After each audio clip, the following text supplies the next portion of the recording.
Officer আমাকে এই যে প্যানেল চেয়ারম্যানের দায়িত্ব মোহাম্মদপুর ইউনিয়নের আমি পেয়েছি। চেয়ারম্যান হিসেবে আমি দায়িত্ব পেয়েছি।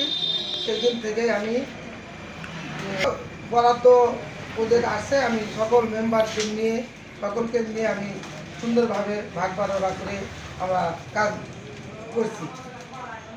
হঠাৎ এক সাংবাদিক আমার নামে মিথ্যা একটা নিউজ করার পর আমি এর প্রতিবাদে আমি একটা সংবাদ সম্মেলন করলাম এবং নিন্দা জ্ঞাপন করছি।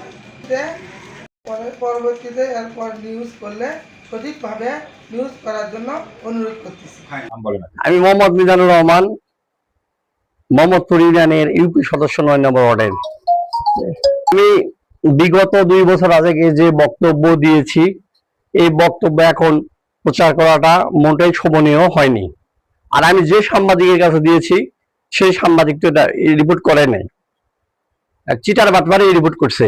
নাম্বার ওয়ার্ড সদস্য, আমার বাড়ির ধার দিয়ে একটা ড্রেন হচ্ছিল, ড্রেনটা করছে কিন্তু সকালবেলা ড্রেনটা করছে, বৈকালবেলা পানি, ড্রেনটা দেখো পানি যায়, তো পানি যাওয়াতে কিছু মশলা উঠে গিয়েছিল।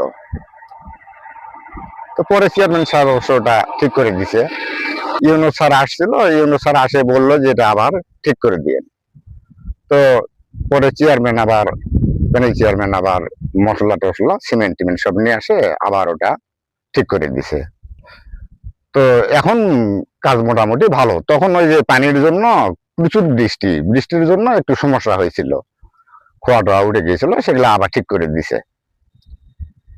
ঠিক করে দেওয়ার পরে ওই অনুসার আসে দেখে গেছে আবার কাজ ওকে বলছে। হ্যাঁ, শামীমুল ইসলাম শামীম, সে একজন হলুদ সাংবাদিক।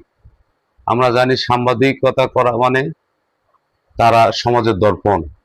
সে একজন পাঁচবি উপজেলার হলুদ সাংবাদিক। তার দ্বারা এমন কোনো কাজ অপকর্ম নাই যে পাঁচবিবাসীতে তা হয় নাই।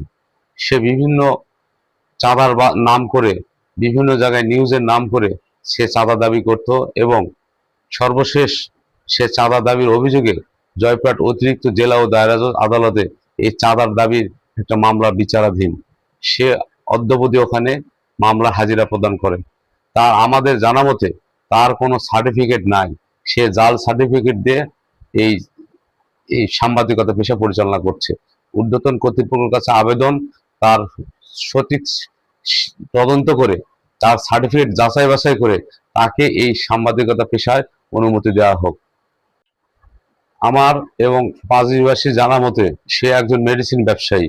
সে মেডিসিন ব্যবসায়ের আড়ালে সে মেয়েদের এবং ছেলেদের যৌন উত্তেজক ঔষধ বিক্রি করে এবং বিভিন্ন প্রশাসনের লোকজনকে তার বাড়িতে বসে মধুচন্দ্রিমার আসর ঘটিয়ে এবং বিগত দিনে জনৈক সাব ইন্সপেক্টর আব্দুল ওয়াহেদকে তার বাসায় বসে নেশার মধ্যে রেখে তার রিভলভার দ্বারা ভিকটিম মহিলাকে গুলি করার জন্য সেই ছেলেটা সাসপেন্ড হয়েছিল। পরবর্তীতে এই বিষয়টা জেলা হেডকোয়ার্টার এবং আমারই মধ্যস্থতায় সমাধান হয়। এগুলো এই কথিত সাংবাদিকের চক্র। তার এই চক্রের মধ্যে অনেকেই পড়ে আছে এবং আগামীতে পড়তে যাচ্ছে। আপনারা সাধারণ আদিবাসী সাবধান।